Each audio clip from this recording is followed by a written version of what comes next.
எல்லாம் இன்பமயம். நமக்கு என்ன தேவைங்கிறது ஒரு அளவோடு இருக்கணும். உழைப்பவருக்கு வேலை தேவை, பசி எடுத்தோருக்கு உணவு தேவை, இருப்பிடம் இல்லாதவருக்கு ஒரு வீடு தேவை. இப்படி ஒவ்வொரு தேவையும் நம்ம வாழ்க்கையில் இன்றியமையாததாக இருக்கு. தேவை என்பதை நாம் பார்க்குறோம், அதுக்கு என்ன சோர்ஸ் அப்படிங்கிறது நாம் தேடுறோம். தேவைக்காக தேடுதல் இருக்கிறது. தேடுதலிலே சில நேரங்களில் வெற்றியும் இருக்கிறது, ஏமாற்றமும் இருக்கிறது.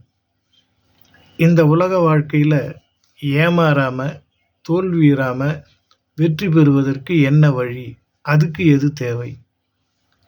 நாம் ரொம்ப சிந்திச்சோம்னா அதுக்கு விடையே இல்லைன்னு தான் அர்த்தம். நாம் முயற்சிப்போம், பலன் கிடைக்கும். இந்த ஒரே ஒரு வார்த்தை மட்டும்தான் நமக்கு தெரியுதே தவிர, தேவைகளை நிறைவு செய்ய நாம் அல்லாடி கொண்டிருக்கிறோம். இந்த அல்லாடுதல் என்பது ஒவ்வொரு மனிதரிடத்திலும் இருக்கிறது. இதை எப்படி போக்குவது? சிந்திப்போம், நிச்சயம் விடை கிடைக்கும். எல்லாம் இன்பமயம், எல்லாம் இன்பமயம்.